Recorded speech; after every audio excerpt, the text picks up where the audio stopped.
आज हम एक ऐसी कहानी की बात करने वाले हैं जो किसी भी बड़ी से बड़ी फिल्म से कहीं ज्यादा दिलचस्प है। ये कहानी है हमारे अपने घर, हमारी पृथ्वी की। एक ऐसा सफर जो आग और धूल से शुरू हुआ और आज जिंदगी से भरे इस खूबसूरत ग्रह तक पहुंचा है। तो ये सब कुछ शुरू कैसे हुआ? ये एक ऐसा सवाल है जो हम सबको मतलब सदियों से इंसानों को हैरान करता आया है। हमारा घर, ये जो पृथ्वी है, वो हमेशा से इतनी हरी भरी और जिंदा दिल तो थी नहीं। तो फिर इसकी शुरुआत हुई कहाँ से? बस एक पल के लिए सोचिए। कोई सूरज नहीं, कोई हवा नहीं, कोई जिंदगी नहीं, सिर्फ आग और धूल का एक घूमता हुआ बवंडर। एक ऐसा ब्रह्मांड जहां हर तरफ बस केओस था। और जानते हैं, इसी केओस से, इसी उथल-पुथल से हमारे ग्रह का जन्म हुआ। तो चलिए इस कहानी के पहले चैप्टर में चलते हैं। ये वो दौर था जब हमारा सोलर सिस्टम बिल्कुल नया-नया बना था और हर तरफ सिर्फ और सिर्फ अफरा-तफरी का माहौल था। हमारी कहानी आज से लगभग 4.5 अरब साल पहले शुरू होती है। जरा इस नंबर के बारे में सोचिए तो, ये इतना बड़ा है कि हमारा दिमाग इसे ठीक से समझ भी नहीं पाता। बस यहीं से सब कुछ शुरू हुआ था। तो सवाल ये है कि ये सब बना कैसे? देखिए, जो सबसे मानी हुई थ्योरी है उसे नेब्युलर हाइपोथेसिस कहते हैं। आसान भाषा में समझें तो अंतरिक्ष में गैस और धूल का एक बहुत ही बड़ा घूमता हुआ बादल था और फिर ग्रेविटी ने यानी गुरुत्वाकर्षण ने अपना काम शुरू किया।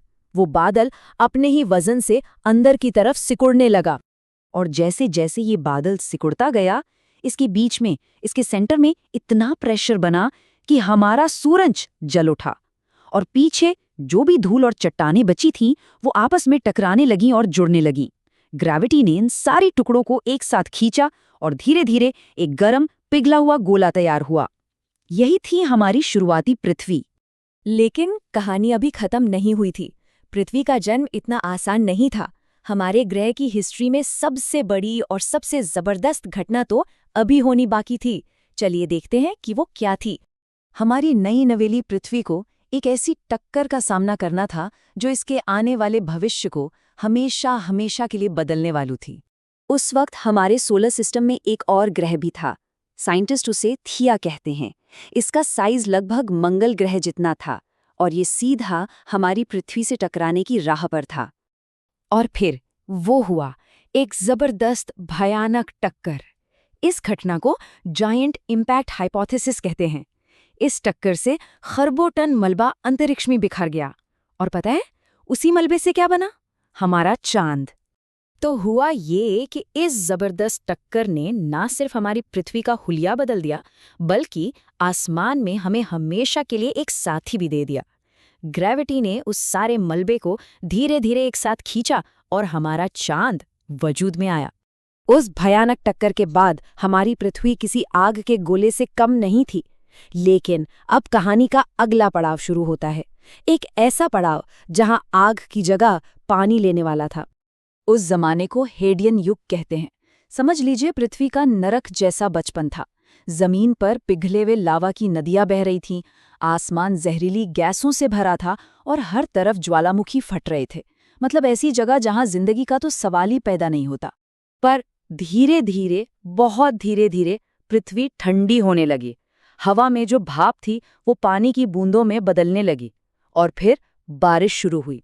कोई 1-2 दिन नहीं, ये बारिश लाखों सालों तक चलती रही और इसी महाबारिश ने हमारे पहले महासागरों को बनाया।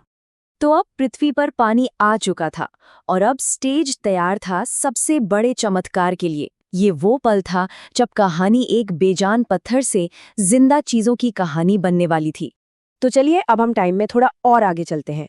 आज से करीब 4 अरब साल पहले पृथ्वी के नए नवेले महासागरों में कुछ बहुत ही कमाल का होने वाला था।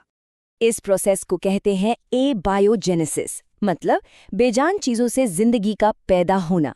देखिए, ये आज भी साइंस के सबसे बड़े रहस्यों में से एक है। लेकिन माना जाता है कि गहरे समंदर में जो केमिकल सूप था, उसमें छोटे छोटे मॉलिक्यूल्स आपस में मिलकर कुछ नया और कॉम्प्लेक्स बनाने लगे। और फिर जिंदगी की पहली चिंगारी जली। ये सिर्फ एक सेल वाले बहुत ही सिंपल जीव थे, लेकिन वे ही असली हीरो थे, क्योंकि उन्होंने ही एवोल्यूशन यानी विकास का दरवाजा खोला, जिसने हमारे ग्रह को हमेशा के लिए बदल दिया। तो इस पूरी जबरदस्त कहानी का मतलब क्या है? चलिए जरा एक कदम पीछे हटकर इस पूरे सफर को एक बड़े पैमाने पर देखते हैं कि हम इस कहानी में कहाँ फिट होते हैं। ये टाइमलाइन हमें एक बहुत ही चौंकाने वाली बात बताती है। अरबों सालों तक ये ग्रह या तो बेजान था या फिर उस पर सिर्फ बहुत छोटे छोटे जीव थे। बड़े जानवर, डायनासोर्स और हम इंसान, हम सब तो इस कहानी के बिल्कुल आखिरी कुछ पन्नों में आते हैं। हम इस ग्रह पर कितने नए हैं? तो अगली बार जब हम बाहर आसमान को या जमीन को देखें तो ये याद रखें कि जिस जमीन पर हम खड़े हैं वो अरबों साल के एक कॉस्मिक ड्रामा का नतीजा है और हम सब उस अविश्वसनीय कहानी का एक छोटा सा लेकिन बहुत जरूरी हिस्सा है। और ये बात हमें एक आखिरी और शायद सबसे बड़े सवाल पर लाके छोड़ देती है। अगर ये पृथ्वी की अब तक की कहानी है तो इसका अगला चैप्टर कौन लिखेगा? सोचने वाली बात है ना।